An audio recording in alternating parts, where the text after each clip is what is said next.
Esse é o podcast Ciência Feito Aqui, no qual trazemos para vocês quem são e o que fazem os cientistas que estão aqui pertinho da gente no Instituto Federal de Goiás, em uma conversa entre amigos.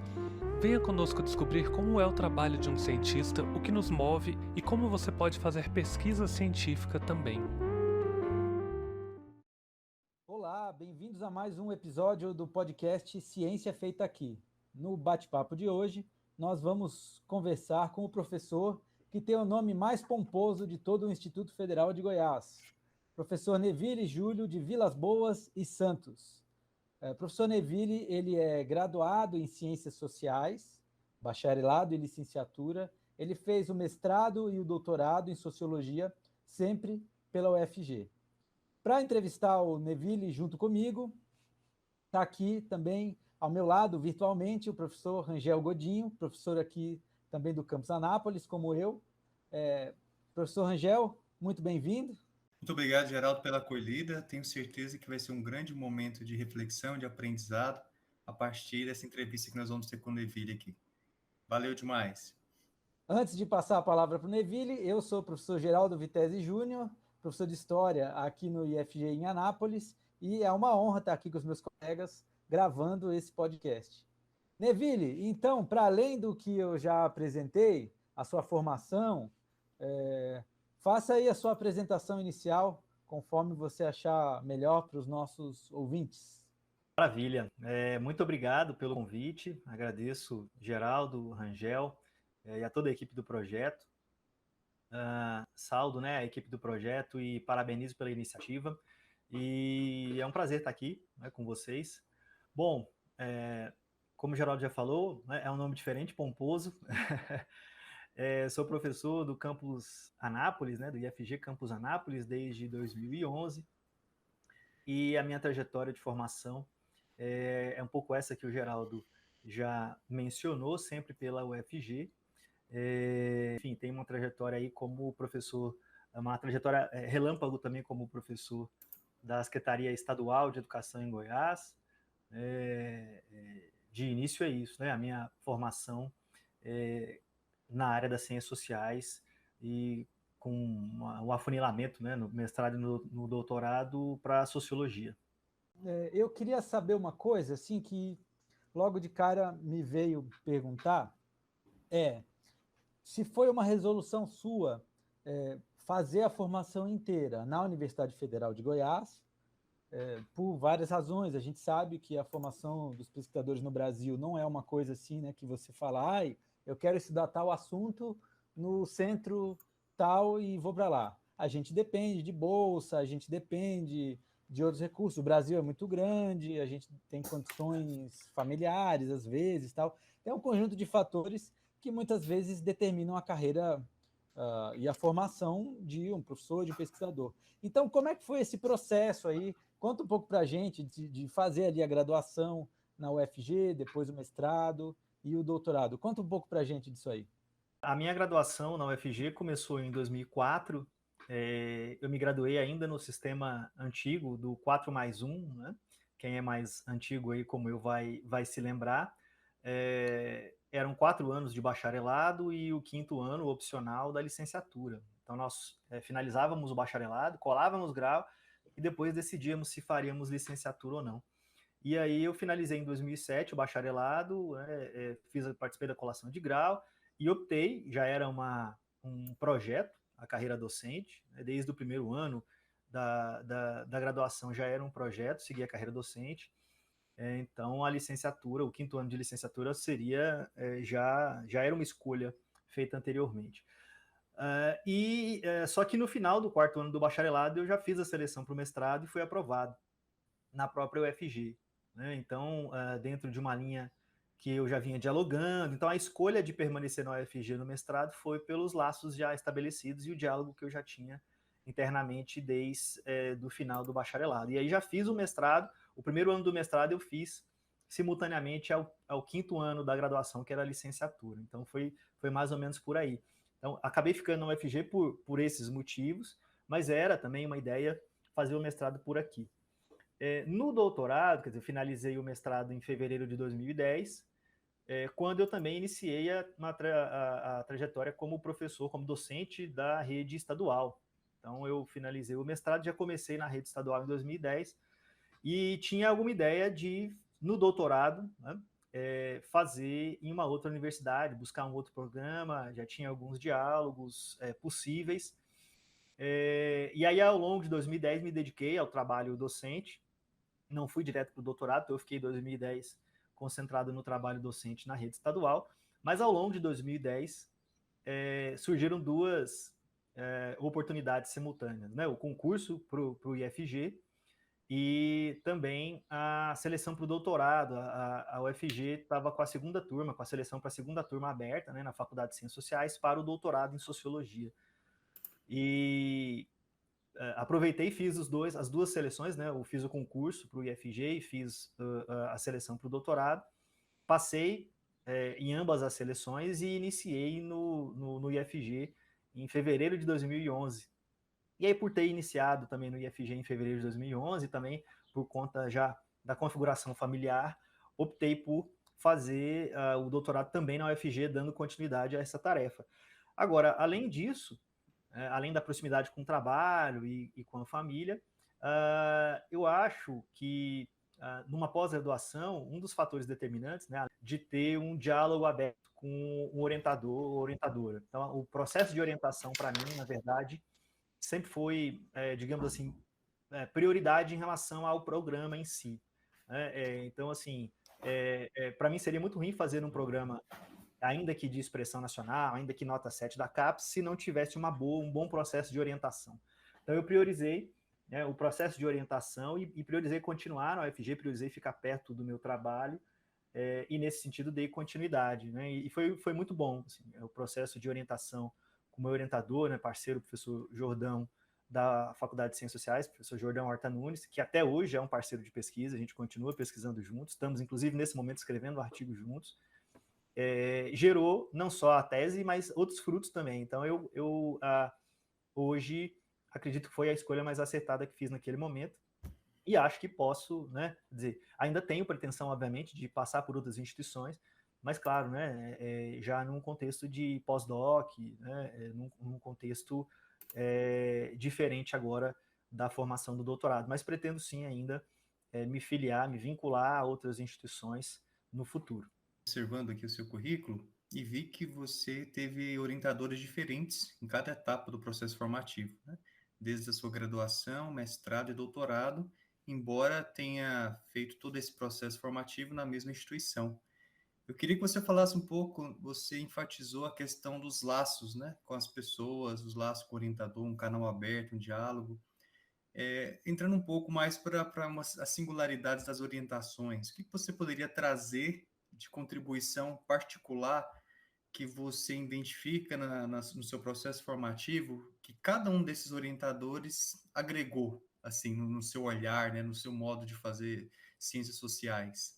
Porque nós vamos convivendo com as pessoas e vamos aprendendo também com os nossos orientadores, né? Eu, pelo menos comigo, foi assim, eu consigo olhar para a minha trajetória e perceber características que a gente vai assimilando para nós.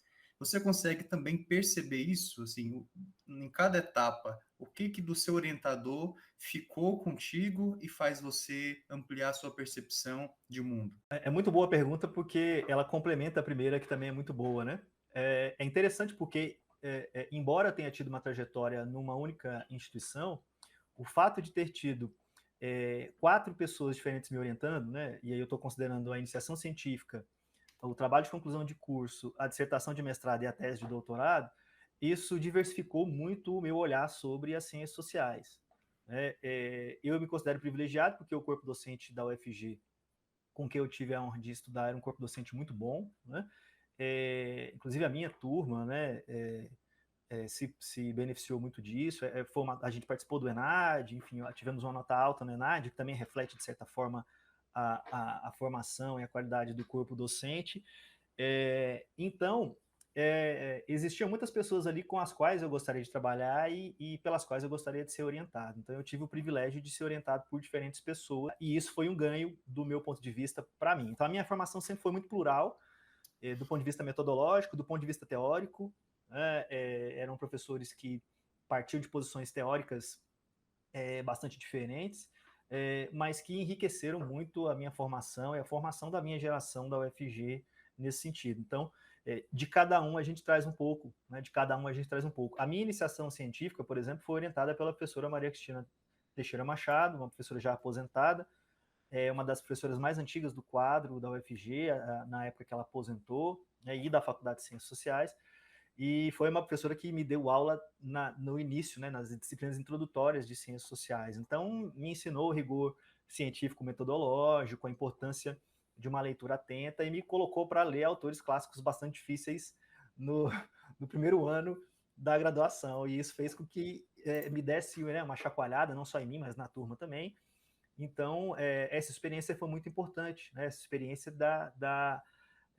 do se debruçar sobre textos complexos e ter a paciência de compreendê-los e de incorporá-los, de absorvê-los, mas também dando, né, a minha interpretação, me apropriando dessas leituras. Então, isso foi muito importante.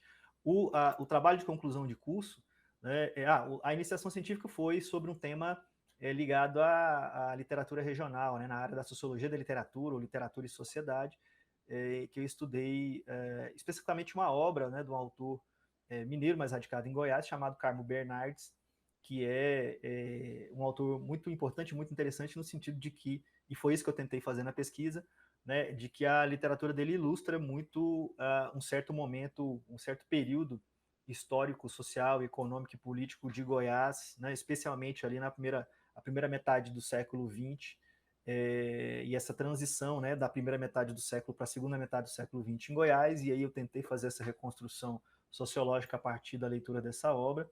Era uma obra de memórias, mas também era uma obra cheia de elementos sociohistóricos muito importantes, digamos assim.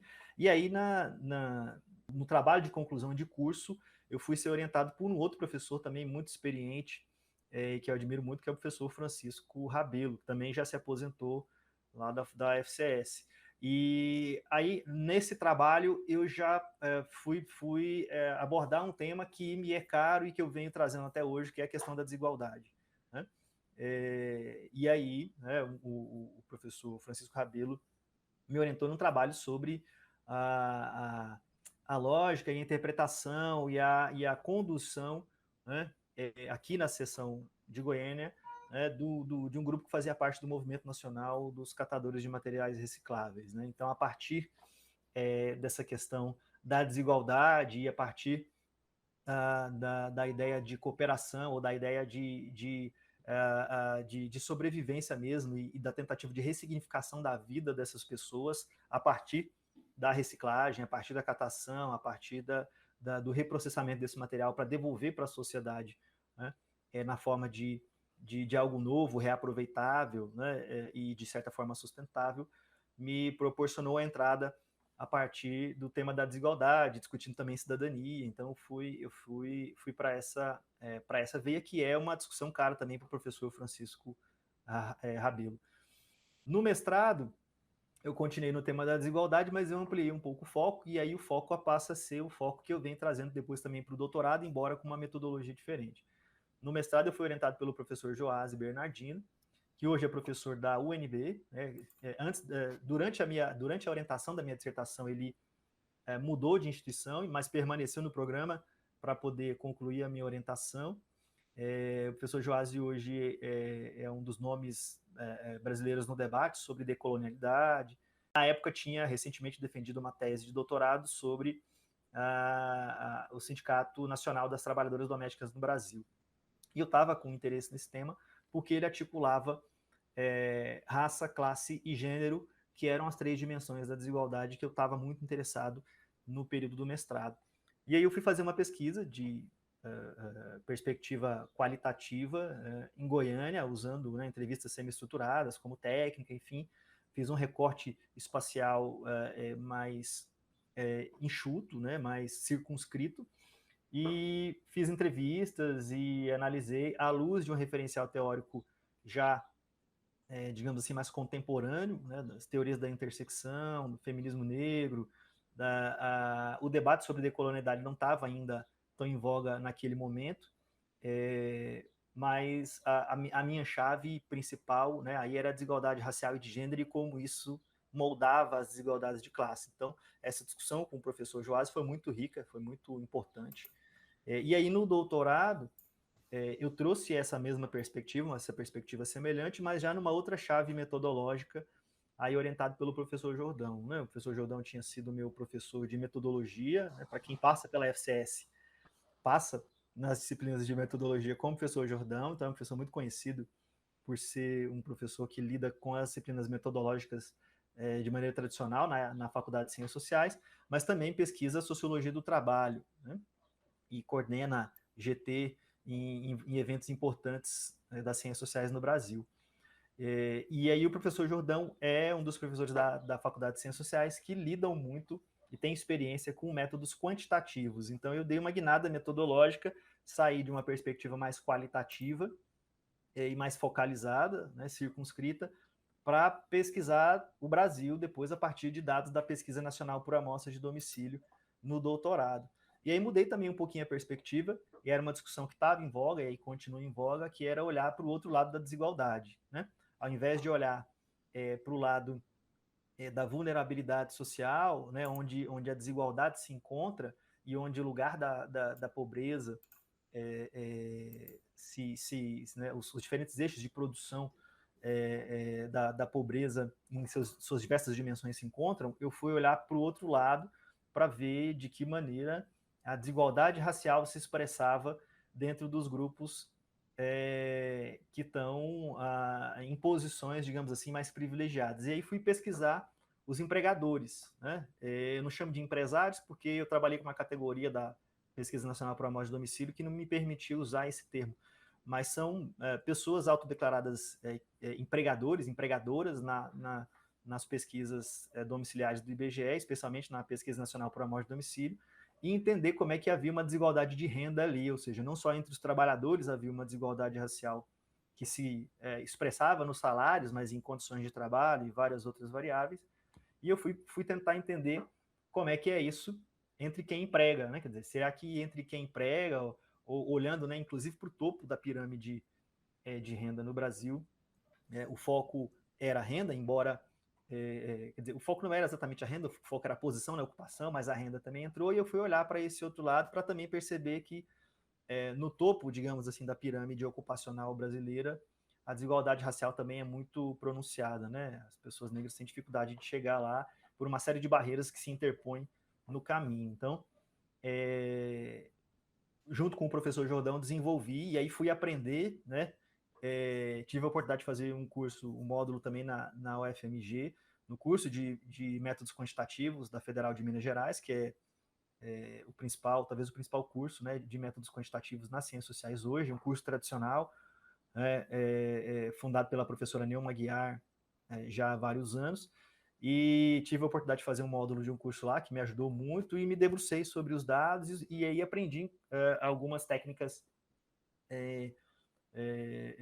de análise, especialmente análise de regressão, para estudar do ponto de vista estatístico aplicado, né, nas ciências sociais, como é que essa desigualdade se compõe. Então, acho que nesse percurso eu fui pegando, né, elementos da trajetória desses professores, dessas professoras com quem eu me relacionei do ponto de vista da orientação, e eu acho que isso fez com que a minha formação se tornasse muito plural, e aí, de fato, eu me sinto como se eu tivesse passado por diversas instituições, na medida em que as perspectivas pelas quais eu fui orientado, elas diferem bastante nesse processo. Daí, quer dizer, mais uma vez, no mestrado eu pensei muito nisso, e aí quando no doutorado eu resolvi ficar na UFG, foi também pensando nisso, quer dizer, eu estou na mesma instituição, mas eu tenho passado por processos de orientação absolutamente diversos, mas igualmente de qualidade. Então eu acho que o mais importante é a relação de orientação que se tem do que propriamente a instituição onde você se encontra. E aí, imbuído dessa ideia, eu continuei e acho que o doutorado continua, quer dizer, a parceria com o orientador do doutorado continua em outras pesquisas e, enfim, a agenda de pesquisa para o futuro continua ligado a essas questões, mas sempre numa perspectiva plural, especialmente do ponto de vista metodológico, né? Acho que do ponto de vista metodológico, essa pluralidade de abordagens ao longo da minha trajetória enriqueceu bastante a formação. Gostei bastante de ouvir você falando sobre isso e fiquei pensando nessas questões, né, do pluralismo metodológico mesmo, né? Porque a gente vê, às vezes, algumas pessoas que, na graduação, ela conhece lá um professor vinculado a tal corrente e ela fala, ok, essa é a minha corrente, e ela não vê mais as outras, tal. E o quanto isso, muitas vezes, empobrece, né, a formação da pessoa, porque muito cedo ela se fecha para ver outras coisas, né? E nenhuma linha teórica dá conta de explicar a realidade, né? Você sempre fica numa lacuna, numa falta. Mas eu queria perguntar uma coisa que é uma pergunta bem inicial para voltar lá para o início. E é, por que você escolheu fazer ciências sociais? Essa é uma pergunta muito bacana. E a resposta é eu não escolhi, né? Assim, eu acho que eu fui meio que escolhido. É muito curioso, porque voltando lá na minha trajetória, lá atrás, né, quando eu termino o ensino médio, eu tinha muita afinidade, gostava muito, né, das áreas de história, geografia e gostava de matemática. Mas gostava igualmente, né? Eu não consegui me decidir a priori sobre uma área que eu quisesse seguir. E aí, às vésperas do vestibular, né, a minha trajetória toda na escola pública, e aí por isso tinha também o receio de não conseguir passar de primeiro no vestibular, era um objetivo que eu tinha colocado para mim, que uma hora ia acontecer. Mas achei que não seria no primeiro vestibular. Então não estava também, não me pressionei para decidir, fiz o vestibular, na época não era Enem, né, não era um vestibular próprio ainda da UFG. Não me pressionei para tomar uma decisão a priori. Passava por uma condição financeira que não era nada favorável, né? Então também fiz a inscrição porque eu consegui a isenção da taxa. Falei, olha, né, tudo que está envolvido na situação não joga muito a favor, eu quero fazer a prova para conhecer a prova e vou depois me preparar para fazer a prova melhor na próxima seleção, numa próxima oportunidade. E aí eu escolhi, na hora de fazer a inscrição, vendo um catálogo dos cursos da UFG, ali na hora, assim. Você tem que fazer a inscrição agora, agora você tem que escolher. E aí eu peguei o catálogo lá na hora e comecei a olhar. E aí eu peguei o catálogo tinha as descrições, né, de certa forma, dos conteúdos, das áreas específicas de atuação, mas também falava um pouco sobre o mercado de trabalho e tal. E aí ali eu vi que a matemática embora eu gostasse, não era uma coisa que eu queria seguir profissionalmente ali né? Então eu fiquei ali entre história e geografia. Mas aí, como eu não tive sociologia nem filosofia no ensino médio, né? Fiz o ensino médio num contexto anterior ao retorno da sociologia e filosofia para o ensino médio, então eu não só não tive as disciplinas, como também na minha formação nunca foi abordado nem transversalmente de forma nítida, né? Para dizer, ó, isso aqui é sociologia, isso aqui é filosofia. E aí passei pela página das ciências sociais e li, e aí eu parei ali. Ali eu parei e vi, né, que tinha elementos que dialogavam muito com a história, tinha elementos que dialogavam com a geografia, tinha elementos que dialogavam, de certa forma, com a psicologia, que era uma área que não estava no meu radar, mas ali eu vi que tinha um diálogo, mas vi também que tinha um trabalho que poderia envolver a matemática, especialmente a estatística aplicada, e aquilo me chamou a atenção. Ali eu encontrei a confluência das coisas que eu gostava. E aí eu falei, como eu acho que eu vou fazer agora só para conhecer a prova, eu acho que eu não tenho chance de passar, eu vou fazer para ciências sociais. Só que aí eu fiz o vestibular e passei. E aí na primeira semana de aula eu me encantei, assim, e de fato foi ali que eu fiquei, né?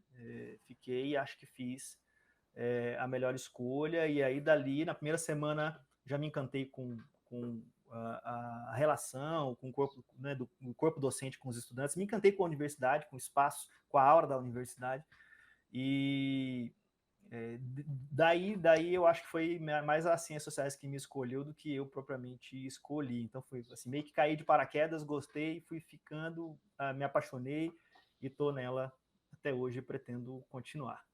Neville, nessa sua escolha, né, é interessante ouvir você falar, porque as coisas se abrem sim como uma oportunidade para nós e elas se consolidam, né? Então isso é muito interessante, a gente fazer das oportunidades um caminho, né, um percurso a seguir. Mas eu sei também, se eu não estou enganado, que na sua história, assim como de muitos brasileiros e brasileiras, tem o futebol. Se eu não me engano, o Neville, ele foi goleiro, gostava de jogar como goleiro. E como é que ficou essa disputa entre estudar e jogar futebol em algum momento na sua vida aí, Neville? Cara, que pergunta legal, porque assim, de fato, né? no Brasil ainda há muito esse apelo cultural, né? O futebol ainda é uma coisa que arrasta as massas, embora hoje seja menos talvez um esporte de massas e sim mais sei lá, um segmento de mercado, né? Eu acho que para mim hoje perdeu um pouco o encanto isso. Mas naquela época,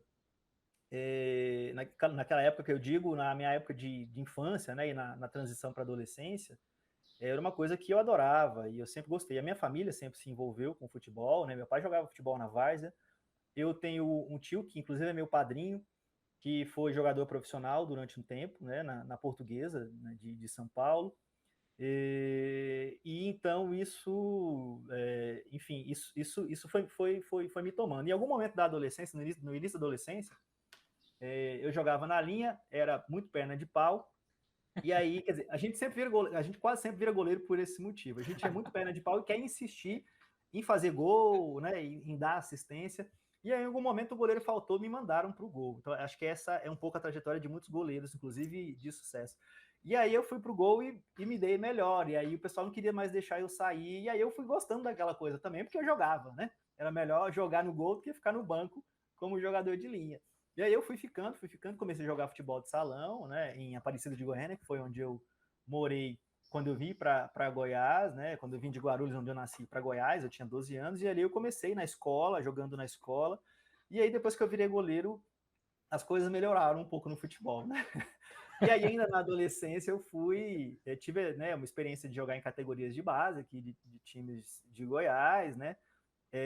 Passei em alguns meses no Atlético Goianiense e depois fui para o Goiânia, né? O antigo clube Goiânia Esporte Clube, que ainda hoje tenta sobreviver, já foi, né, um dos dois grandes clubes de Goiás, juntamente com o Atlético lá nos anos 60, 70, e depois entrou em crise. Mas ele ainda existe e eu fui, né, atleta de categoria de base aí durante a adolescência. Fiquei acho que 4 ou 5 anos no Goiânia, né, chegamos a um vice-campeonato goiano, foi o mais próximo que eu cheguei de um título, mas me lembro que era um time muito bom, assim. E até hoje, né, de vez em quando encontro colegas daquele período. Só que em algum momento a coisa começou a ficar difícil, né? A situação financeira do clube começou a ficar difícil. Eu mudei de categoria, e aí foi justamente quando eu mudei de categoria que a situação financeira do clube degringolou, e aí foi justamente quando eu estava no terceiro ano do ensino médio, e eu perdi um pouco a perspectiva, a expectativa, porque dali eu teria que ir para outros lugares, enfim, tentar a carreira. Na minha cabeça eu teria que fazer isso, né? Teria que sair dali, tentar a carreira em outros lugares. E, na verdade, eu me vi diante da escolha. Eu levo a sério os estudos ou eu vou tentar uma carreira futebolística em outros lugares. E aí foi ali que eu falei, não, vou parar com isso, vou ficar... Esse também era um dos motivos pelos quais eu imaginava que não ia passar no vestibular de primeira, porque quando eu parei, na verdade, um pouco antes de eu parar, a coisa estava ficando mais séria, né? Você tinha que treinar, às vezes, 2 períodos, chegava, às vezes, atrasado na escola, e ali eu fiz uma escolha, né? Quando eu vi que as perspectivas não eram as melhores, como não são para a grande maioria, né, dos jovens que buscam o que tem, né, essa aspiração na adolescência, eu fiz a escolha, acho que fiz a escolha na hora certa, mas não abandonei o futebol, né, assim, agora faz muito tempo que não jogo, mas fiquei jogando na várzea também durante um bom tempo, durante a graduação, né, virei um atleta de final de semana. Hoje, quase nem isso faço mais, mas assim, tem essa trajetória também marca, digamos assim, a minha biografia aí. Muito bom, muito bom. Legal, Neville. Lá na Unicamp, a gente tinha um campeonato de futebol chamado Muchachão. Só que aí os times da história eram muito ruins, né? E eu fiz história, a gente não ganhava nada no Muchachão. O pessoal das ciências sociais sempre ganhava, né?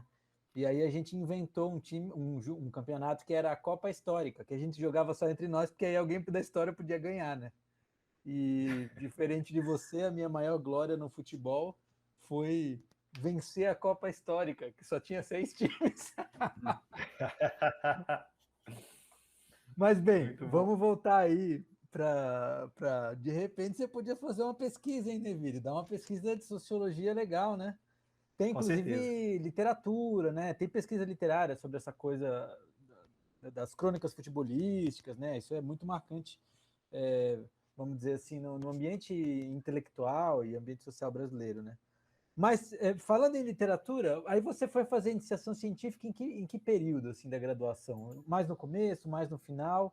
E como é que foi isso de escolher estudar o Carmo Bernardes, essa pegada da sociologia da literatura? Por que você foi escolher isso? Foi uma escolha pessoal, pela literatura? Ou, de repente, algum professor chegou, né, a Maria Cristina, né, uma professora, falou, ó, tem esse projeto aqui, como é que foi? Conta um pouco pra gente. Como é que foi essa sua iniciação à pesquisa? Você falou um pouquinho disso, né? Mas fala um pouquinho mais disso aí. Foi bem isso mesmo. Foi bem no início da graduação, né? A minha graduação era anual, né? A matriz era uma matriz anual. Eu fui da última turma da UFG ainda da matriz anual. E a iniciação científica sempre começava ali em agosto, né? De agosto de um ano até julho do ano seguinte. Então, eu tinha entrado no curso em fevereiro, de fevereiro para março, e a professora Maria Cristina era a minha professora de introdução às ciências sociais, e ela já vinha desenvolvendo, né, uma série de pesquisas, era a área de atuação dela naquele momento, sobre sociologia da literatura. Ela tem um livro sobre o Lima Barreto, né, bastante interessante. O Lima Barreto foi o autor que ela estudou no doutorado, e depois desdobrou isso. E naquele momento, naquele contexto específico, ela estava muito interessada em fazer uma discussão sobre autores goianos, autores que escreviam sobre Goiás, né? E aí nós tínhamos 3 autores específicos na época, né? Um era o Carmo Bernardes, né, que ela queria desenvolver um trabalho sobre ele. O outro era o Hugo de Carvalho Ramos, né? E um terceiro, eu não estou lembrado se era o José J. Veiga ou se era algum outro autor, mas eu lembro que o José J. Veiga também estava envolvido aí nos estudos. Mas, enfim, eram 3 autores. E aí ela selecionou 3 estudantes para dividir esse trabalho, né? Nós éramos como pesquisadores auxiliares, né? Mas ela só tinha uma bolsa, né? Então ela acabou fazendo uma espécie de pequena seleção ali para ver quem ia ficar com a bolsa. Na verdade, a gente tinha 7 estudantes interessados, mas só 3 vagas, uma com bolsa e 2 vagas de voluntários, né? E aí a ideia era que cada um dos 3 estudantes adotasse uma obra de um desses autores, né, que considerasse mais expressiva, para desenvolver um trabalho de análise sociológica a partir dessas 3 obras. E aí eu fiquei com a bolsa. A ideia era redigir um projeto, né? A questão da bolsa foi resolvida assim, né? A gente redigia um projeto, o próprio projeto, né? A gente propunha um projeto de PIBIC sobre um desses 3 autores, e aí ela escolhia o que ela julgava melhor entre os projetos e dava a bolsa, e os outros 2 subsequentes entrariam como voluntários. E aí eu dividi esse trabalho com 2 colegas de graduação, e aí nós fizemos, né? Fizemos essas pesquisas, e isso gerou um relatório, né? Isso foi apresentado no seminário de iniciação científica lá na UFG. A professora na época tinha muita expectativa de que isso se desdobrasse depois, né? Mas eu acabei indo para outra área.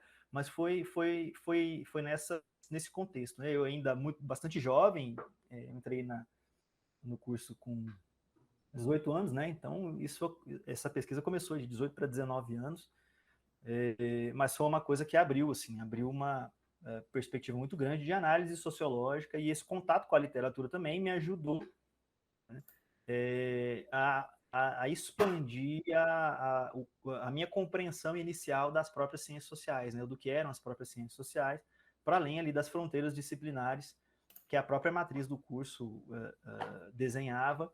Então, esse contato primeiro com a literatura e poder conhecer melhor Goiás a partir disso, né? Porque aí não era só o livro do Carmo Bernardes, era também o estudo do contexto histórico no qual a obra foi escrita e do contexto sobre o que a obra se referia, né? Que é a chegada da Estrada de Ferro, as mudanças políticas, sociais e econômicas da modernidade em Goiás, né? Então, assim, a grande discussão do projeto era a modernização no estado de Goiás, né? A chegada dessa modernidade, dessa ideia de modernidade que a gente tem em relação a urbanização, industrialização. Então, foi uma oportunidade muito grande e muito interessante de estudar isso, que é um tema sociológico fundamental, né? Os processos de modernização são parte do núcleo duro das ciências sociais clássicas e contemporâneas, mas chegar nisso pela via da literatura foi algo muito interessante. E eu não imaginava, né? Tinha acabado de entrar no curso, não tinha, estava tentando entender, né, o que o curso abarcava e do que ele dava conta, e aí fazer esse percurso pela literatura, entrando pela literatura, foi uma coisa sensacional. E aí tive a oportunidade de ler autores como Antônio Cândido, por exemplo, né? Foi uma coisa fenomenal, dificilmente, né, a Antônio Cândido figura como uma referência nos primeiros anos de ciências sociais. Lê-lo no projeto foi uma coisa que eu achei sensacional, assim, achei absolutamente incrível. Então foi muito bom para mim. Né? Não foi um projeto que partiu de mim, foi um projeto que já existia no qual eu ingressei, mas que foi muito bom para a minha formação, tanto metodologicamente quanto teoricamente também. Legal. E aí então isso foi no início do curso, aí você foi fazendo o curso e chegou no TCC, aí foi ser orientado pelo professor Francisco Rabelo, como você já mencionou, né? Aí você fez o trabalho intitulado eu tenho aqui, Reciclando a Vida, Ação Coletiva e Reconhecimento no Movimento Nacional dos Catadores de Material Reciclável. Quer dizer, você sai de um tema sociologia da literatura que envolve história, né? Esse processo de transformação, modernização e tal, e você vai para um tema que é super contemporâneo, né?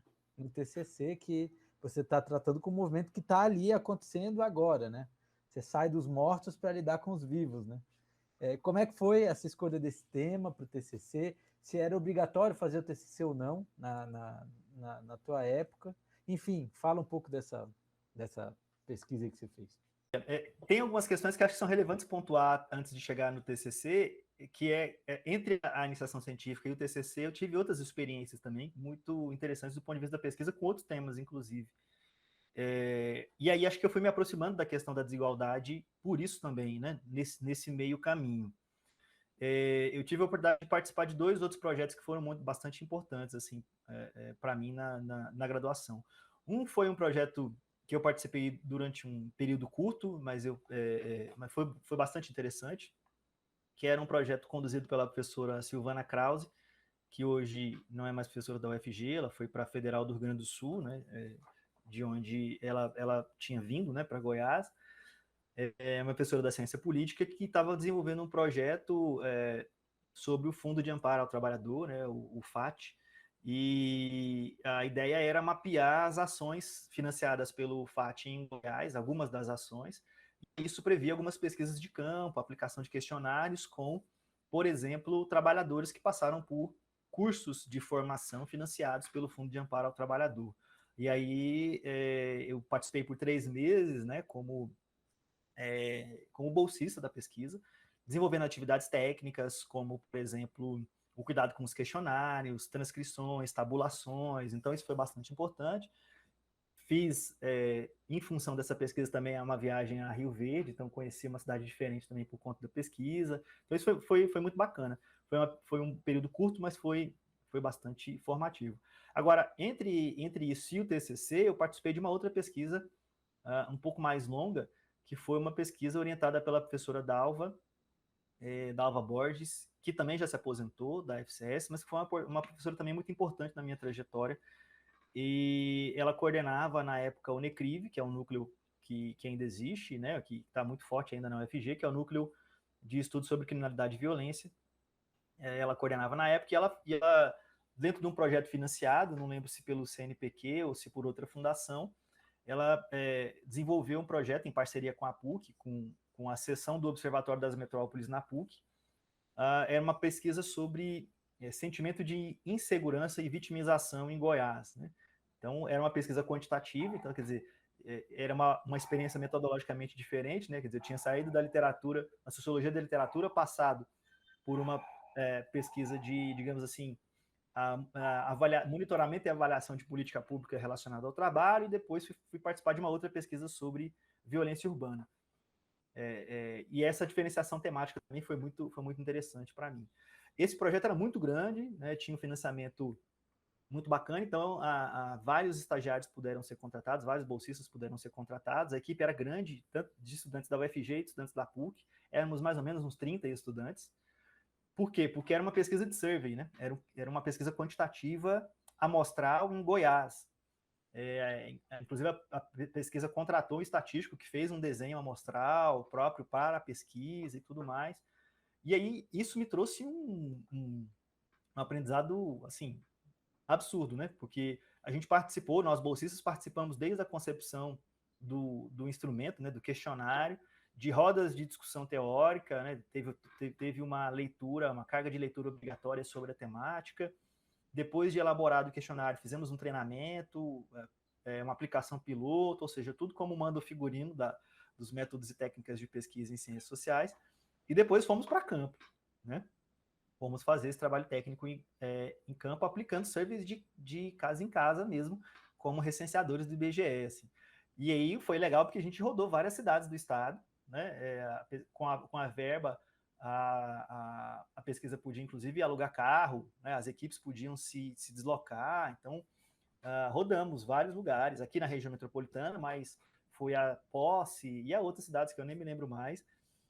A equipe se dividiu em duas, e aí a gente cobriu regiões diferentes do estado, aplicando esse questionário. O questionário era sobre sentimento de insegurança da população, do ponto de vista da segurança pública, e vitimização, porque o grande objetivo era confrontar esses dados com os dados da Secretaria de Segurança Pública, os dados oficiais de registros de vitimização de crime, para, inclusive, né, saber se a perspectiva das pessoas ou a vitimização efetiva correspondia ao número de registros ou se existia subnotificação, dentre outras coisas, né?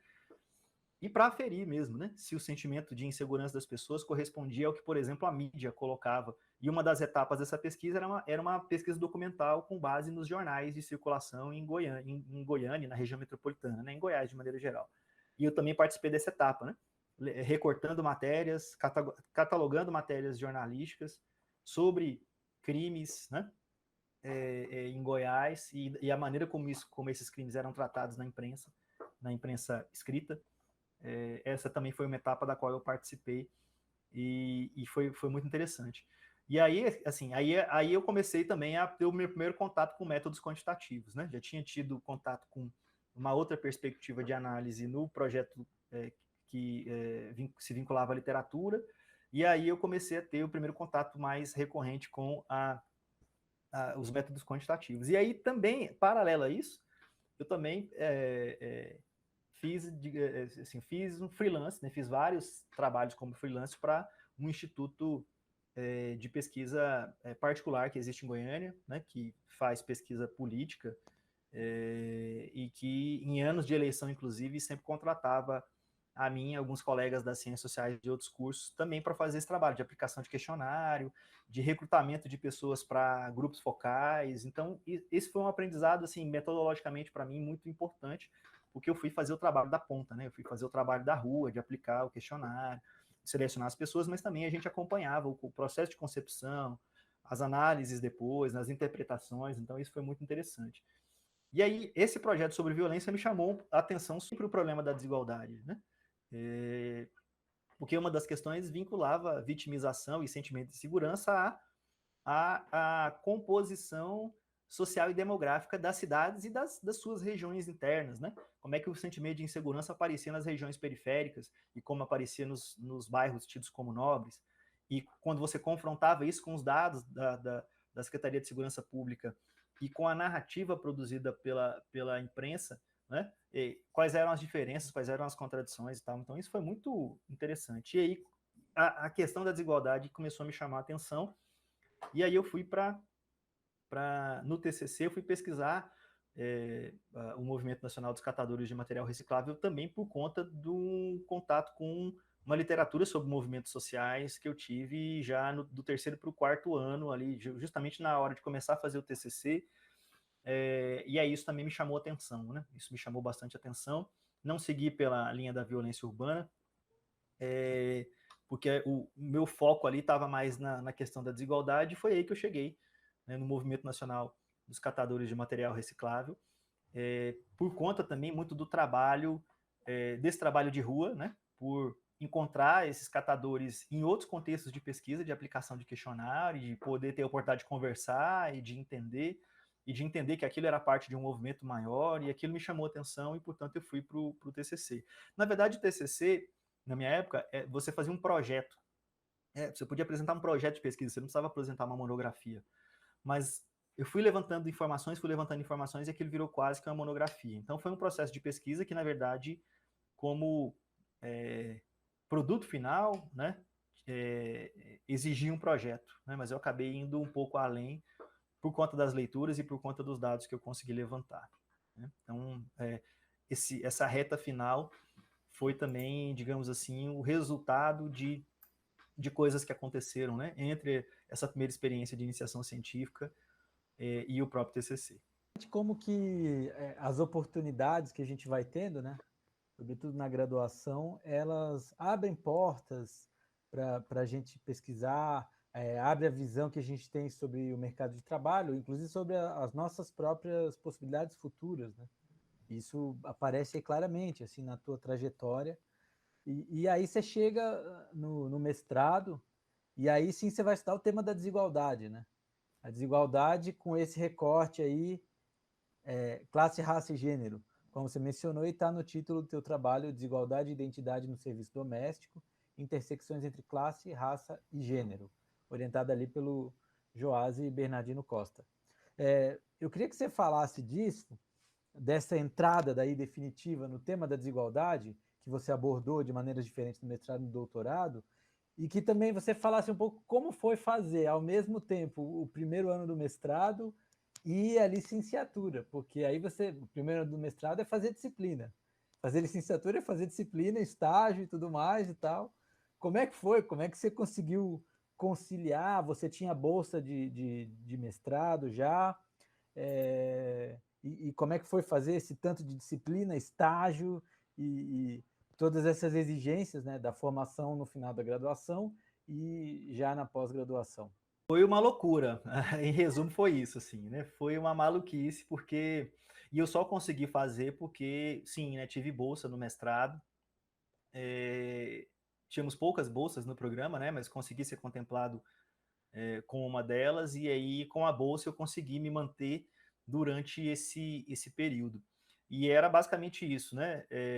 Pela manhã eu fazia as disciplinas da licenciatura, né? E todo dia, tínhamos aula todo dia pela manhã, fazia 5 disciplinas, uma disciplina por dia, naquela matriz, né?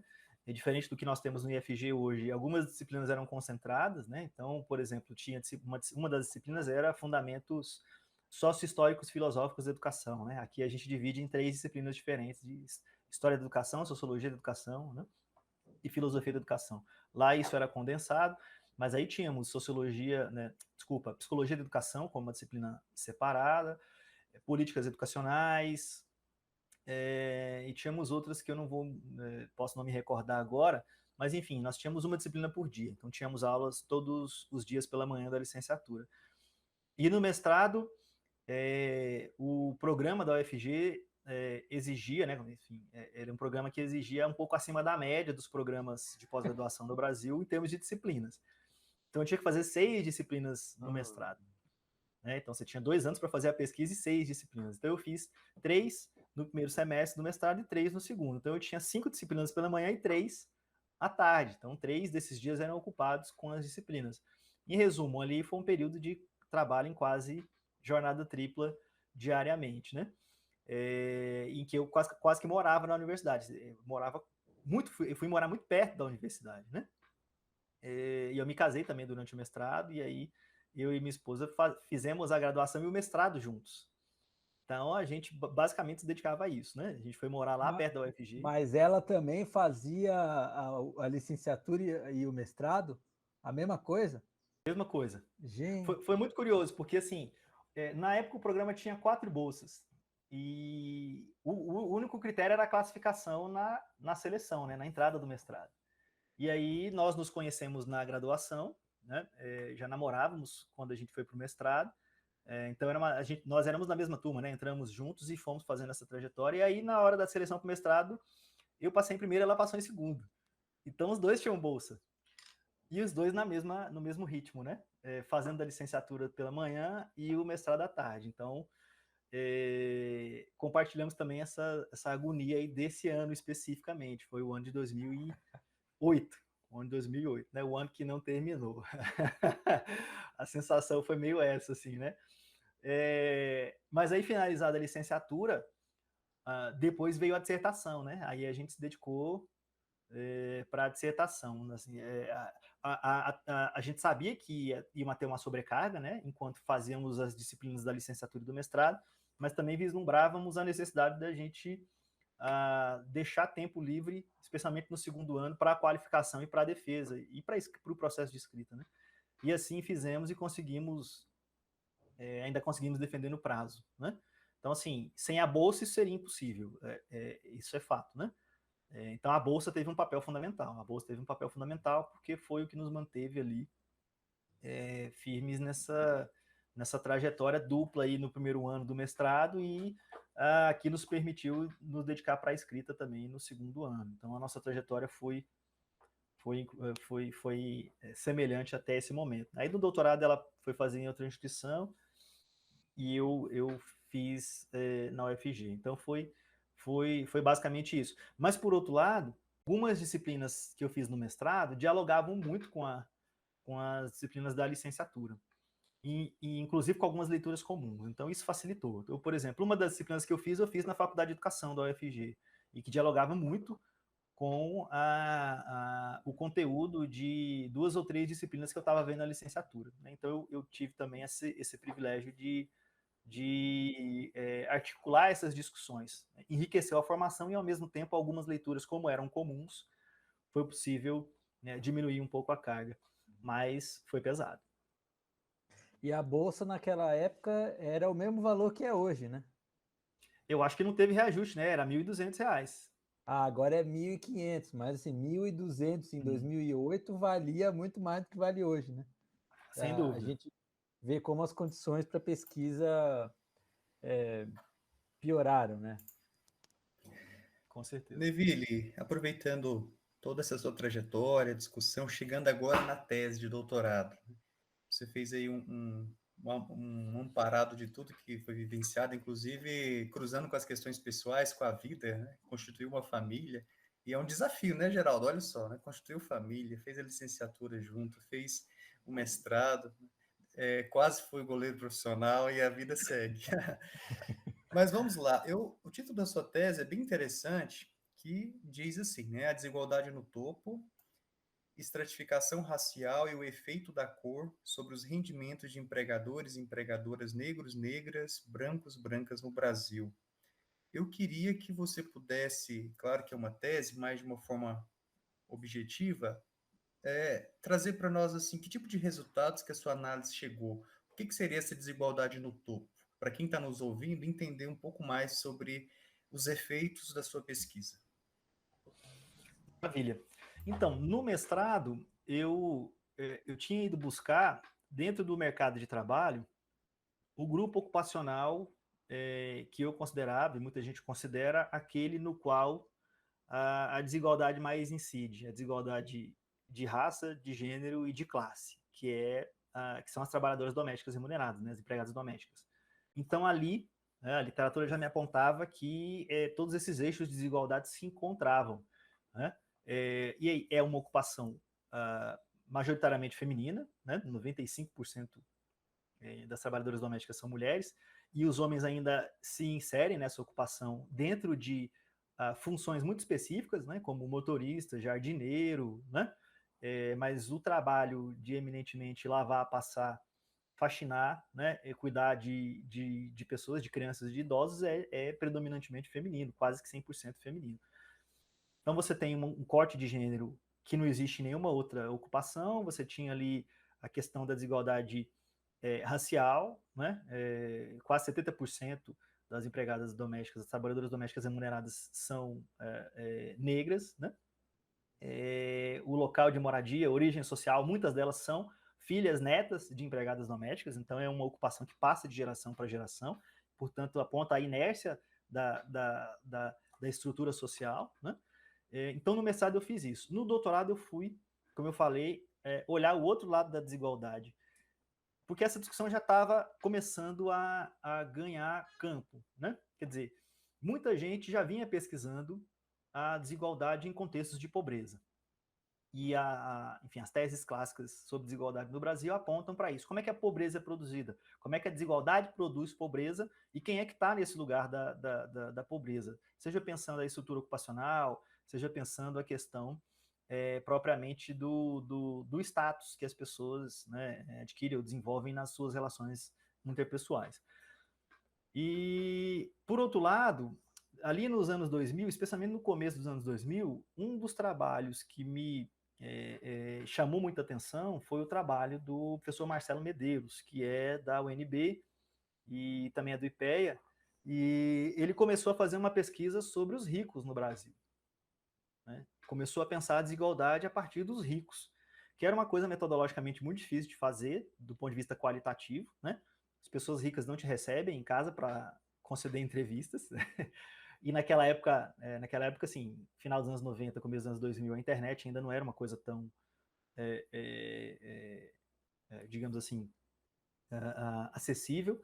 E ele começou a usar alguns dados quantitativos para fazer isso e depois batalhou para ter acesso a dados, por exemplo, da Receita Federal, que permitiam melhor ver algumas dimensões específicas da vida dos ricos no Brasil, né?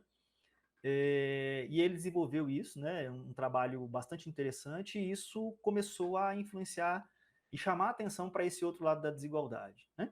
Quem são os ricos? Para entender quem são os pobres, a gente precisamos entender quem são os ricos. Para entender quem são os trabalhadores, nós precisamos também entender quem são os seus empregadores, os seus patrões, né? Porque senão você olha só para um lado da desigualdade e não entende como é que essa estrutura social se molda, né, em todas as suas, né, não só nas duas pontas, mas inclusive quando a gente fala de classe média, não tem como compreender uma classe, ela é média entre o quê? Né? Ela está no meio de quê? Então entender os ricos, inclusive, foi objeto de algumas pesquisas, poucas pesquisas lá na primeira década dos anos 2000, e isso já estava me chamando a atenção, né? Durante a dissertação isso já me chamou a atenção. E aí no doutorado, eu tinha duas ideias de projeto na cabeça. Por quê? Eu entrei no doutorado em 2011, e 2011 é um ano que aconteceu um monte de coisa, né? É um ano, talvez, que tenha acontecido mais coisas simultaneamente na minha vida, assim. Porque eu saí da rede estadual, fui para o UFG, eu entrei no doutorado e eu tive as minhas crianças, né? Que são trigêmeos. Tudo isso em 2011. Então, 2011 foi um ano, foi uma década aconteceu dentro de 2011. E aí, quer dizer, ali essa discussão estava começando a ganhar espaço na mídia e tal, quem são os ricos. E eu resolvi pensar não quem são os ricos propriamente ditos,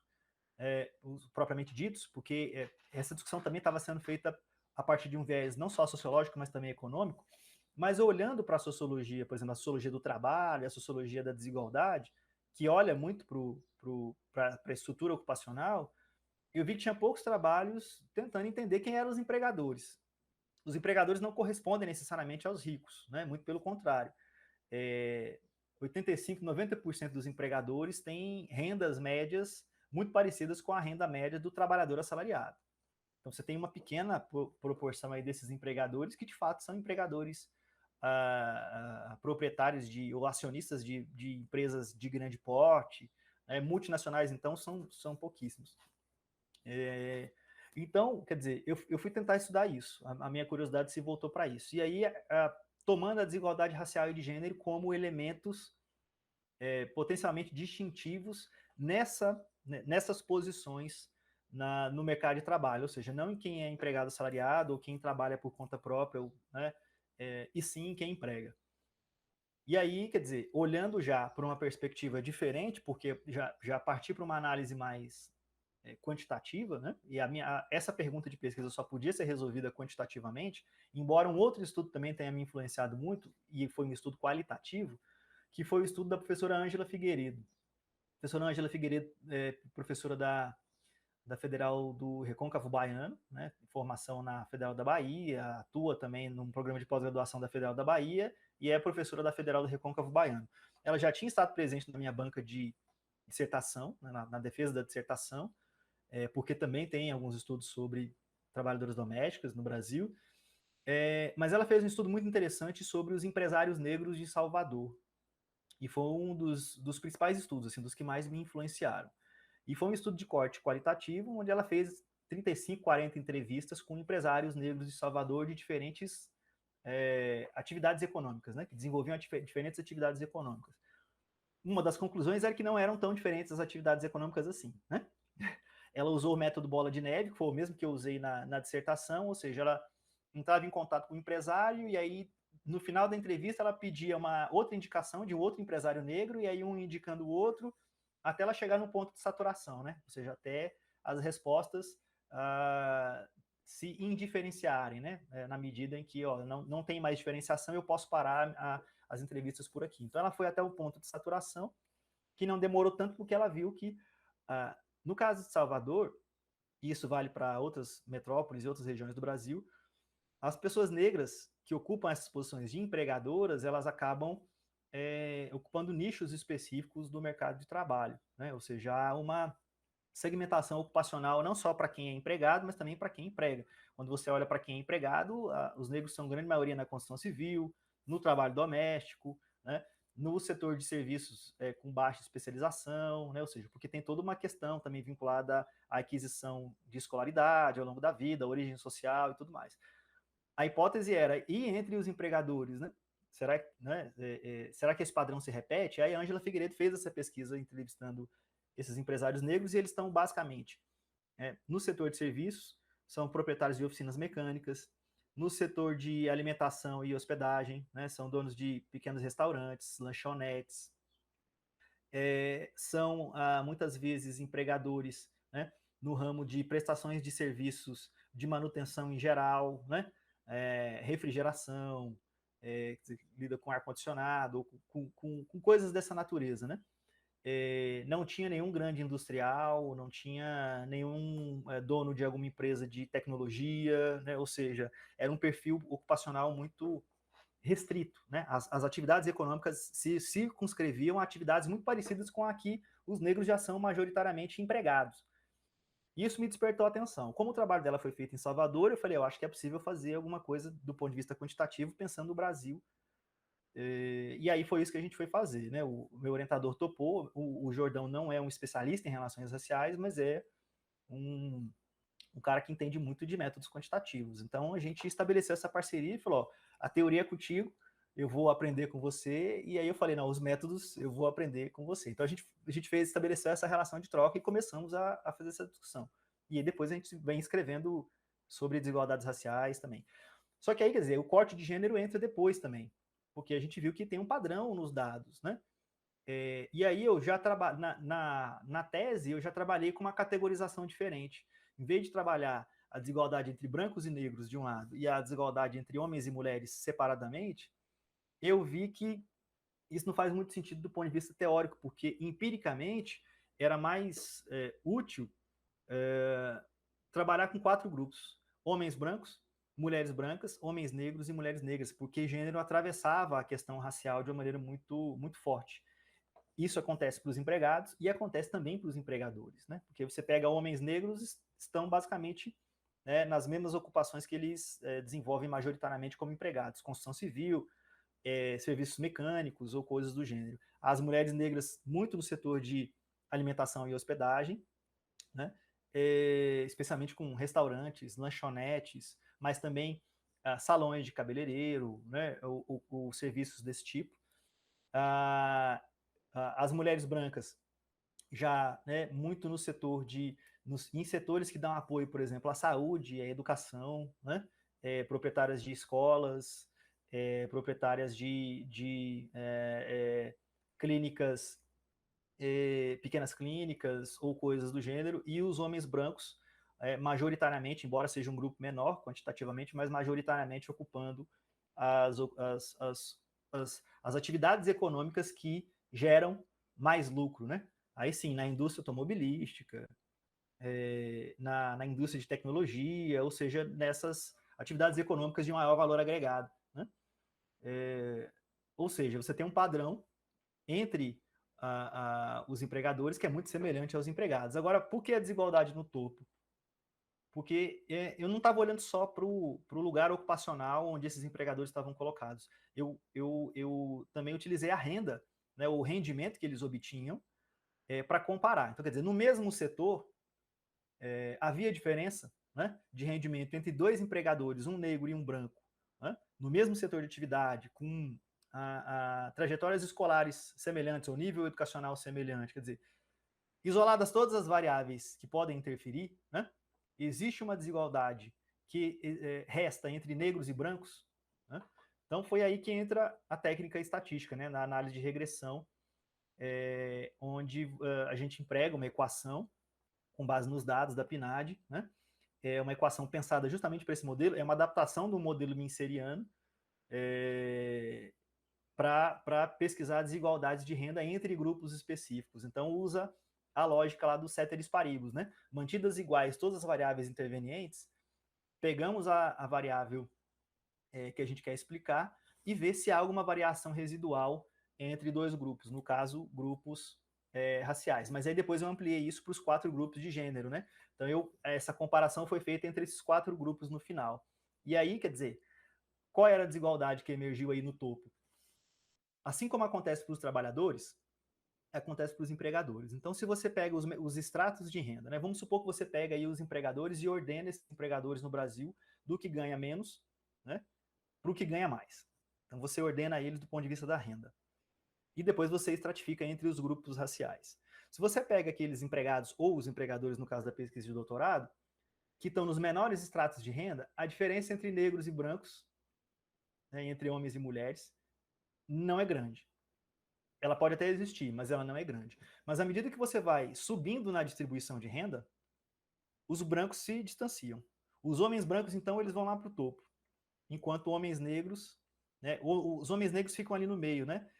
Se são setores econômicos onde o machismo incide mais, os homens negros tendem a ganhar mais do que as mulheres brancas. Se são setores onde o racismo incide mais, as mulheres brancas ganham mais do que os homens negros. Agora, você tem homens brancos no topo e mulheres negras na base em qualquer situação, em qualquer setor econômico. Então isso me chamou muita atenção. Então por que a desigualdade no topo? Porque não é só uma desigualdade que existe entre empregadores. Então, se você pega os empregadores que têm uma renda maior, e aí a renda maior pode ser um indicador, por exemplo, de um empreendimento, né, mais estruturado, né, de uma empresa maior, mas também de maior valor agregado naquilo que produz.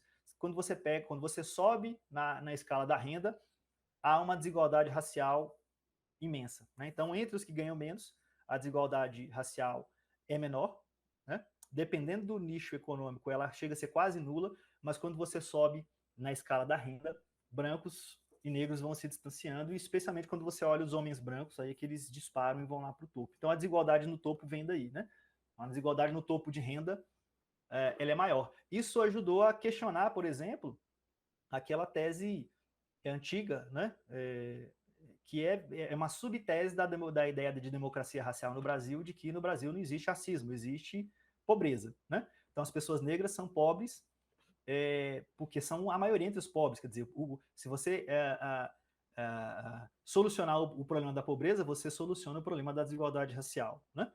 É toda uma subtese dessa ideia da democracia racial, de que não existe racismo no Brasil e que, portanto, a questão é de classe, né? Pura e simplesmente de classe.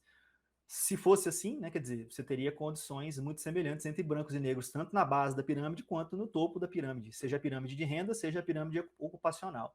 Então eu acho que a tese ajuda a jogar um pouquinho mais de terra, porque muita gente já tinha feito isso, né? Nesse caso a tese não é original, ela eu entendo que ela tem um nível de originalidade justamente por olhar os empregadores e fazer esse recorte de renda, trabalhar com homens negros, homens brancos, mulheres brancas e mulheres negras, enfim, com essas 4 categorias. Não fui o primeiro a fazer isso, mas acho que tentei empregar isso de uma maneira que não era muito usual. E eu acho que essa tese, o resultado final da minha tese ajuda, né, as outras teses que já questionavam essa ideia, ou seja, a desigualdade no Brasil é de raça, é de classe, é de gênero, e cabe a nós entender como é que essas coisas se cruzam. Eu acho que aí é que está a complexidade. E aí, para isso, vai muitas e muitas pesquisas, né, e isso está no horizonte aí para continuar pesquisando temas relacionados a isso. Muito interessante esse teu trabalho que você resumiu aqui para a gente, não só pelo cruzamento, né, que você falou lá no início, né, dos métodos estatísticos, da análise social, mas também porque existe uma visão superficial, é claro, mas generalizada, de que as ciências humanas, as ciências sociais, elas são coisas muito subjetivas e opinativas, e quando a gente olha para os dados, a gente vê que a estatística não diz isso, né? Eu gosto muito de, quando eu vou pensar a questão de raça, especificamente, né? Na disciplina de relações étnico-raciais, que eventualmente eu ministro, trazer essas questões, inclusive um artigo do professor Jordão, né? Que fala sobre gênero e raça no trabalho em TI, né? E aí você vê exatamente isso que você mencionou, né? E também essa série de dados produzidos pelo Atlas da Violência, né? Pelo IPEA, e acho que é junto com o Fórum Brasileiro de Segurança Pública, você vê que não tem racismo e tal. Tá bom, ó, tá aqui os dados. Então, discuta agora com os dados, né? Eu nunca tive nenhum aluno, às vezes que eu não abordei isso, que eu trouxe textos que falavam de maneira mais qualitativa, sempre tem alguém dizendo isso, né? Não, o problema é a pobreza e tal. Quando você vai com os dados, fala, olha, tá aqui os dados, esse é o método, foi assim que eu analisei. Nunca ninguém discutiu, porque é muito difícil discutir com essa coisa que escancara a realidade. Então, eu entendo que o teu trabalho tem esse mérito justamente de escancarar, né? Você disse que pode ser que não seja a coisa mais original do mundo, mas é uma necessidade, porque essa tese de que não tem racismo, problema é pobreza, não tem problema de gênero, é só uma questão ali e tal, ela continua sendo difundida, né? Então nós não superamos isso, portanto precisamos ficar repetindo esse argumento e produzindo mais dados. Então acho que essa é uma excelente contribuição.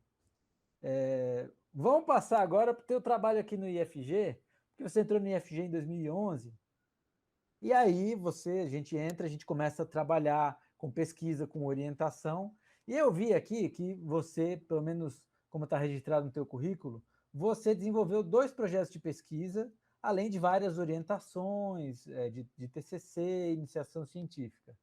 E aí, num projeto de pesquisa, feito ali entre 2014 e 2015, você fez um projeto chamado Educação para as Relações Étnico-Raciais e Culturas Afro-Brasileira e Indígena. E, logo em seguida, de 2015 a 2017, você fez um projeto chamado Mercado de Trabalho, Segmentação Socioespacial e Desigualdades nas Regiões Metropolitanas Brasileiras nas últimas décadas. Eu me espanto porque você fez isso aí junto com o doutorado. Você estava fazendo doutorado e, ao mesmo tempo, no período final do doutorado, você desenvolveu aqui 2 projetos de pesquisa. Eu queria saber, pedir para você falar sobre esses projetos de pesquisa que estão relacionados, né, com o que você já vinha fazendo, mas queria também que você dissesse se você aproveitou nesses projetos de pesquisa alguma coisa que você deixou de lado no doutorado, se você usou isso, se foi alguma coisa assim que acontece com a gente, né? Você está fazendo uma pesquisa e de repente você fala, epa, tem outra coisa aqui, né? Se foi isso que aconteceu, como é que foi? Conta um pouco para a gente isso. O primeiro projeto foi justamente durante o doutorado, em função da minha participação no NECULT, né? O Núcleo de Estudos da Linguagens, Cultura e Suas Tecnologias, né? Era um projeto que já há algum tempo eu vim querendo desenvolver, mas que aconteceu, né, ele se desenrolou um pouco em função das discussões sobre relações étnico-raciais que já vinham acontecendo no IFG. Então, quando eu chego no IFG, já tinha algum acúmulo de discussão anterior sobre isso, né, especialmente ali no campus Goiânia, com a professora Janira, existia um evento, né, o Territorialidades Negras, organizado por ela e por outras pessoas que já vinham fazendo esse debate, e eu comecei a desenvolver uma série de leituras dentro dessa lógica da desigualdade racial, mas voltadas para a educação, dentro desse campo que a gente chama, né, de educação para as relações étnico-raciais. E isso foi se converter depois, né, quer dizer, toda essa trajetória de discussão no IFG, que vinha de bastante antes, de muito antes, se converteu depois no Encontro de Culturas Negras, que nós temos anualmente, e que, enfim, abarca, né, e abriga uma série de projetos, de trabalhos de pesquisa que vem acontecendo no IFG e em outros lugares. Então, esse projeto foi na tentativa de me aproximar também de uma discussão sobre currículo, né, que estava dada lá na lei de 2003, né, na lei 10.639, que é uma ação afirmativa, né, no sentido de estimular, né, na letra da lei, obrigar o trabalho com o ensino de culturas africanas, e depois com a lei complementar, né, eu nunca lembro o número da lei complementar, que inclui também as culturas indígenas. Então, foi uma tentativa de articular o papel e a importância dessa lei com o trabalho que eu já vinha desenvolvendo no diálogo, né, com essas outras pessoas que discutiam isso no IFG, e que também já estava reverberando em alguns eventos. Então, esse projeto foi mais ou menos nesse sentido. Ele foi, de certa forma, interrompido, porque eu saí de licença para o doutorado em 2015, depois eu retornei, e ele gerou algumas discussões e uma apresentação de trabalho, mas quando eu voltei da licença para o doutorado, eu volto um pouco antes da defesa, eu já volto com uma outra discussão também, que é a que vai desembocar nesse segundo projeto, né, que trata da desigualdade nas metrópoles brasileiras. Porque enquanto eu estava de licença, eu fiz aquele curso que eu mencionei anteriormente, um módulo na UFMG, no curso de métodos quantitativos, e comecei um outro diálogo com um colega que é de Goiás e que se tornou professor lá do Instituto de Pesquisa e Planejamento Urbano e Regional, o IPUR, da UFRJ. Né? Ele tem formação aqui, o mestrado e doutorado na área de economia, foi para lá, para o IPUR, fez o doutorado, depois se tornou professor, né, passou no concurso para professor, e a gente, no diálogo, ele me convidou para compor um projeto maior para discutir a questão da desigualdade nas metrópoles, junto com outro parceiro da PUC do Rio Grande do Sul, né, o André Salata, um pesquisador também da área de estratificação social. Então, eu já meio que emendei esse retorno da licença e a finalização do doutorado com esse outro projeto. Então, esse outro projeto eu desenvolvi, digamos assim, um braço dessa pesquisa maior sobre desigualdade nas metrópoles, que estava ligado justamente a posições de vulnerabilidade social nos mercados de trabalho metropolitanos. Né? Foi uma participação muito interessante, né? Estive no Rio 2 vezes, financiado também pela verba do projeto, né? Era um projeto que tinha sido aprovado no edital universal do CNPq, então fui lá para a UFRJ em 2 ocasiões, participei de seminários, resultou num texto, né, num artigo, que aí depois, por conta das contingências, eu acabei não publicando na época e que eu estou retomando de novo para atualizar os dados, então é uma coisa que está no meu radar para publicar, mas apresentei trabalhos, ele resultou, por exemplo, na apresentação de um trabalho no Congresso da Associação Latino-Americana de Estudos do Trabalho em Bogotá, isso foi em 2019, né?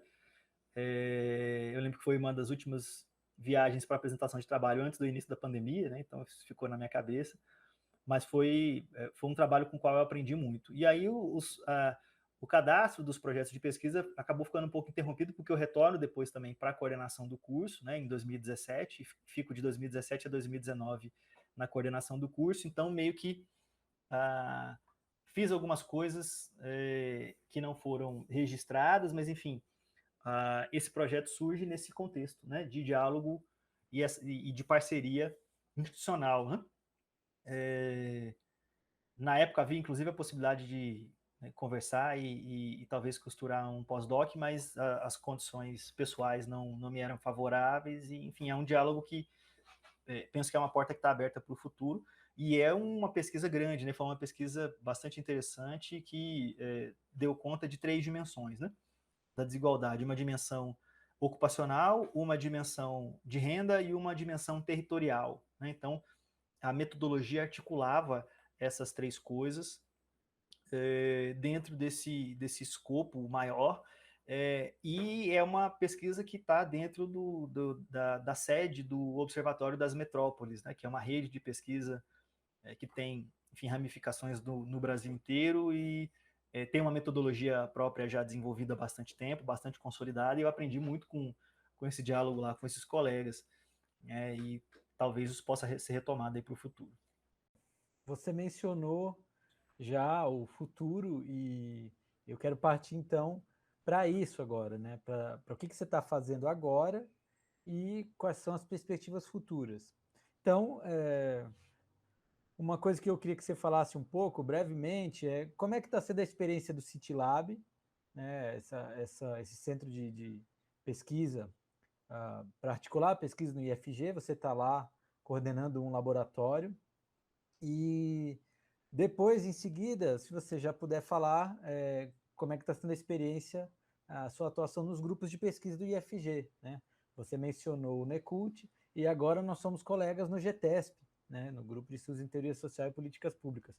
Queria que você falasse sobre essas duas coisas, brevemente, porque eu acho que são perspectivas interessantes que estão no presente, mas que apontam para o futuro, né? Para o que você quer fazer enquanto pesquisador aqui no IFG. O CityLab é uma grata surpresa, né? Assim, uma iniciativa muito interessante, surgiu recentemente no IFG, porque eu acho que supre uma lacuna em termos de pesquisa e de estrutura para pesquisa na instituição. Então, eu fui convidado, né, pelo professor Tiago Eduardo, então diretor de pesquisa e inovação, a supervisionar um dos eixos desse centro de referência em pesquisa e inovação, um eixo ligado a desenvolvimento econômico e social, né? E aí, dentro desse eixo, nós criamos um laboratório de políticas públicas que está começando com as suas primeiras atividades oficiais agora, né? Nós temos um edital lançado para uma chamada pública para construir uma rede de pesquisa junto com os núcleos de base do Observatório do Mundo do Trabalho que estão nos diferentes campos, né, do IFG, e aí o meu esforço de pesquisa está bastante concentrado nessas duas coisas agora, né, no GTESP, que é o grupo, como você disse, que eu estou mencionado, e no CityLab. A minha participação do NECULT foi muito importante, né, eu aprendi muito com os colegas, inclusive, né, o Rangel que está aqui coordena o núcleo, mas como o meu foco de pesquisa deixou de ser mais voltado para a questão da cultura e para a questão da desigualdade no nível simbólico, eu acabei optando por ficar no GTESP, então o único núcleo do qual eu participo nesse momento é o GTESP e também a coordenação desse eixo, desse laboratório no CityLab. Então, as perspectivas lá são ótimas, porque é um lugar onde a gente vai tentar agregar pessoas que têm interesses comuns às linhas de pesquisa do laboratório, mas também ao tema mais geral do desenvolvimento econômico e social, né? O laboratório trabalha com políticas públicas de diferentes abordagens, né? Ciência e tecnologia, desigualdade de direitos humanos, políticas sociais urbanas, né? De infraestrutura, mas também políticas de saúde e políticas de trabalho, emprego e renda. Então, essa é a atuação do laboratório.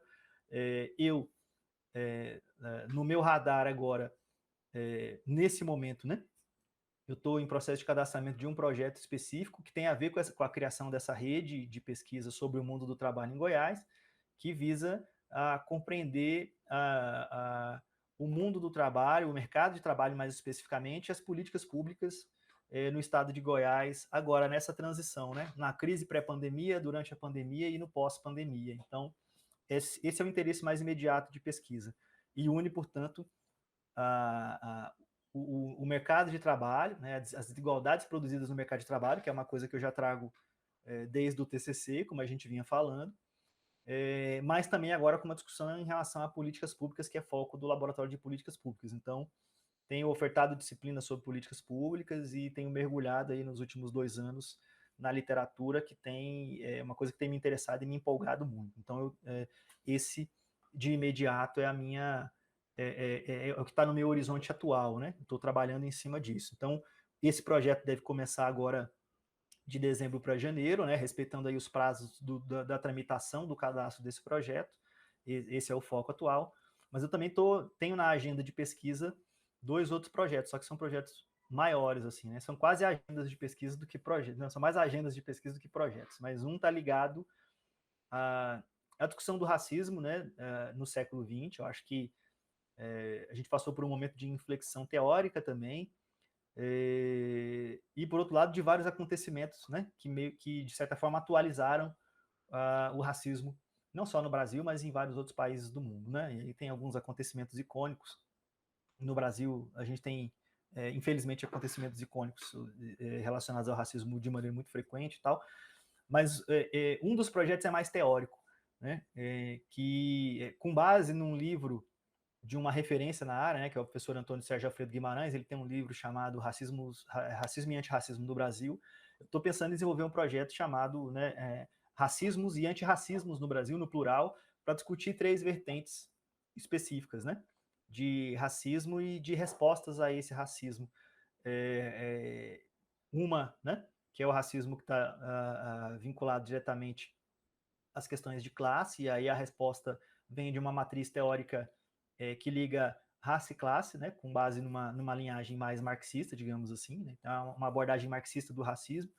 A outra tem a ver com a decolonialidade, né, e os processos de racismo que estão vinculados ao plano do que a gente chama de epistemicídio, né, e dentre outros sídios, né, que marcam também o processo colonial, a história das Américas e, enfim, as relações dos descendentes de africanos e das populações ameríndias com o colonizador e de como isso se arrasta até agora, que está ligado a uma resposta teórica no nível, em diferentes níveis, mas especialmente no nível dos estudos decoloniais, né, ou da decolonialidade, nessa matriz teórica. E, por fim, uma terceira matriz teórica que tem a ver com o feminismo negro, né, que tem a ver justamente com o racismo interseccionado com gênero e com classe. E aí vem uma resposta a isso da matriz do feminismo negro, que é uma discussão que guarda um distanciamento em relação ao feminismo, a discussão feminista mais tradicional, né, feita a partir de mulheres brancas do Ocidente, mas também se distancia um pouco da questão racial conduzida muitas vezes, né, dentro de uma lógica machista e tal. Então, a resposta do feminismo negro como teoria, né, a partir da ideia de interseccionalidade também é importante. Então, eu estou pensando num projeto grande de caráter teórico para meio que fazer um balanço entre as principais características desses tipos de racismo e das respostas teóricas para a desigualdade racial a partir desses 3 prismas, tentando entender as diferenças e aproximações, os distanciamentos e aproximações entre essas 3 matrizes, né? E um outro projeto que tem a ver com isso, mas que é também para médio prazo, é sobre a discussão relacionada ao racismo estrutural, né? Que vem no debate mais recorrente e tal, mas eu tenho né, a hipótese que eu quero defender, na verdade que eu quero recuperar, é de que o racismo estrutural é, na verdade, o resultado de uma divisão racial do trabalho. E aí, recuperar essa ideia de uma divisão racial do trabalho passa por uma pesquisa mais profunda, tanto teórica quanto de base empírica, né? Então, assim, é voltar nos dados e reconstruir historicamente e estatisticamente a desigualdade racial brasileira para ver se é possível sustentar a tese de que o racismo, a gente diz que o racismo hoje é estrutural porque se configurou ao longo do tempo uma divisão racial do trabalho que permanece, né, e atravessa a escravidão, atravessa, no caso da história brasileira, a Primeira República, enfim, né, os períodos autoritários e até chegar na contemporaneidade. Então eu tenho essas 2 ideias aí de projetos, esses já são mais a médio prazo, que são projetos de mais fôlego. Eu trabalho para 5, 10 anos, né? Mas, enfim, o que está no meu horizonte é isso aí. Muito assunto para pesquisa, né, Vini? A vida do professor pesquisador é essa, né? Desvendar os assuntos, e é interessante também para os estudantes que nos escutam para eles terem essa noção, né, de que tem muito campo para pesquisa na área das humanidades e especificamente das ciências sociais.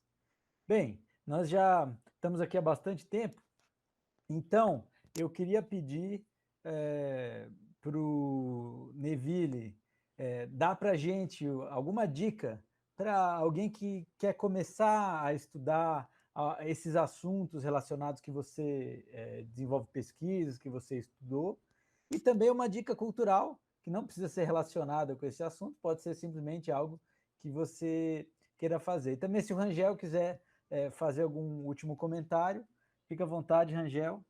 Eu quero agradecer pela oportunidade de estar aqui, de aprender mais com o Neville.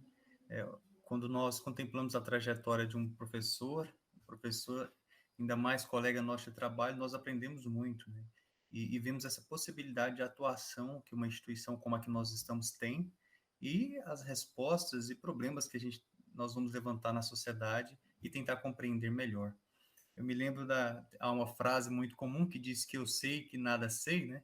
Mas eu gosto daquela frase do Guimarães Rosa que diz assim: eu sei que nada sei, mas desconfio de muita coisa. Eu fico feliz de ver que o Neville desconfia de muita coisa, né? E tem, com a sua desconfiança, nos ajudado a compreender melhor essa sociedade, esse mundo em que nós vivemos, e por isso eu agradeço, né, a oportunidade de estar aqui com você. Geraldo, obrigado também, e estou aqui interessado nas dicas culturais do Neville. Bom, então, dicas de leitura são muitas, né? São muitas, mas assim, toda vez que me pedem sugestão de dicas, eu fico sempre muito preocupado em pensar referências que transcendem, né, a cultura brasileira, mas também pensar as nossas referências brasileiras, né? Então, assim, para pensar essas questões, um autor que tem sido fundamental e que eu acho que é crucial e de leitura obrigatória é Frantz Fanon. Né? Frantz Fanon é um médico psiquiatra martinicano, né, que vai para a França, enfim, depois vai lutar no processo de descolonização da Argélia, um cara que viveu pouco, né, que morreu com praticamente a minha idade, né, por conta de uma leucemia, se eu não estiver enganado, mas assim, que produziu uma obra sem a qual eu acho que não é possível entender, né, os resultados disso que a gente chama de modernidade hoje. Então, Peles Negras, Máscaras Brancas é a obra mais conhecida, mas também Os Condenados da Terra, que talvez seja mais importante do ponto de vista teórico para pensar a desigualdade racial e como a desigualdade racial está conectada com diversos outros processos, né, geopolíticos, culturais, mas de como o colonialismo produziu, né, a desigualdade que a gente conhece hoje. É claro, né, assim, é um autor que vai discutir com uma série de clássicos e, obviamente, a literatura clássica ela é sempre obrigatória, né? Uma outra dica, já pulando aqui para o Brasil, né, para entender esses temas que eu mencionei aqui ao longo da minha fala, é Lélia Gonzalez. Né? Lélia Gonzalez, uma ativista do movimento negro brasileiro dos anos 70, 80, professora, psicanalista, né, que uniu, né, uma série de vertentes teóricas e uma das responsáveis pela sistematização da ideia, né, de interseccionalidade, antes mesmo da ideia de interseccionalidade ser conceituada. Então, é uma autora que fala do Brasil como poucas pessoas.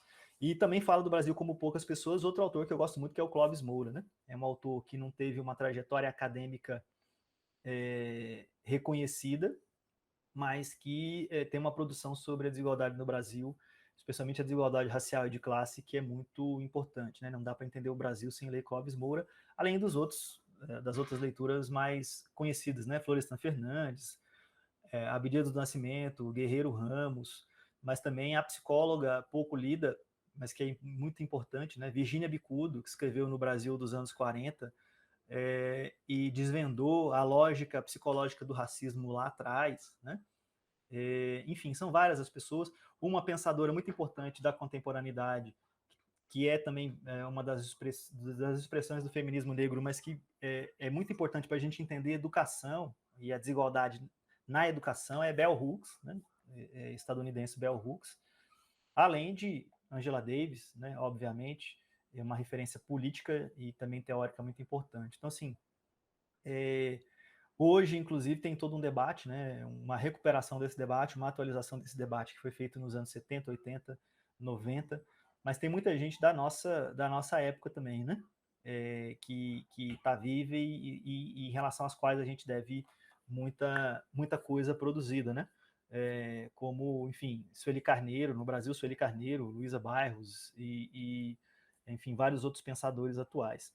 Acho que essas seriam algumas dicas de leitura, né? Sobre todos esses temas que eu falei. Agora, dicas culturais, bom, tem muitas, né? Tem muitas, mas para ser sucinto e dizer daqui talvez seja mais importante para entender a desigualdade no Brasil, né? Conhecer o rap nacional, né? Eu tenho cada vez escutado mais e tenho cada vez mais lido o rap nacional como uma crônica da desigualdade brasileira, né? Nas suas diferentes faces. Tem uma geração dos anos 90, né, em torno de Racionais MCs, que eu sempre recomendo, fez parte da minha formação, né, como sujeito, mas também me despertou para reflexões sobre desigualdade e sobre o que é a vida nas periferias urbanas das grandes cidades no Brasil, mas tem também uma geração contemporânea que, inclusive, né, fez com que o rap se abrisse para as mulheres, né? O rap tinha essa carga ainda e era muito acusado, né, também de ser uma expressão cultural bastante machista e com um grande grau de razão, mas hoje você tem grandes vozes no rap nacional, femininas, né, também, e também vozes trans muito importantes e interessantes, como Linda Quebrada, né, que falam da desigualdade a partir de uma perspectiva não só de raça, de gênero, mas também, né, da desigualdade produzida pela subordinação, né, de pessoas que performam uma sexualidade que não é hegemônica, né? Eu acho que isso é muito importante. Então, a minha dica cultural iria muito nesse sentido, né? Além dos grandes nomes da música brasileira, que eu acho que sempre valem a pena ser ouvidos, o Brasil é riquíssimo, né? Nisso, como Gilberto Gil e Elza Soares estão entre os que eu certamente indicaria. E tem muitos documentários, né? A filmografia eu nem vou entrar, porque é muita coisa, mas tem muitos documentários. Um deles, né, que para tratar da história do racismo, que eu sempre indico como uma introdução, né, não dá conta de tudo, mas indico como introdução, é Racismo, uma História, é um documentário que está disponível aí nas plataformas gratuitamente, tem três partes, né? Cada parte tem aproximadamente 1 hora, que faz uma espécie de recuperação, né, da trajetória do conceito de racismo e da noção de raça que ele produziu. Acho que seria isso. Gente, então vocês ficaram sabendo, quem está nos ouvindo até agora, que para você desconfiar de tanta coisa como Neville, você precisa sentar e se dedicar aos estudos, à leitura e ter abertura intelectual para ler várias coisas diferentes. Agradeço muito, Angel, Neville, sobretudo, pela participação aqui no nosso podcast, e com isso encerro aqui esse episódio do Ciência Feita Aqui. Obrigado para todos que nos ouviram, e é isso, um abraço. Obrigado, Rangel, Geraldo, um abraço. Um abraço a todos, a todas. Esse foi o Ciência Feita Aqui, projeto de extensão do Instituto Federal de Goiás, parceria entre os campos Formosa e Anápolis. Arte, edição e divulgação por Michele Barbosa e Ítalo Henrique Carvalho. Visite nosso site extensão.ifg.edu.br/ciência feita aqui para ouvir os outros episódios e deixar seu comentário.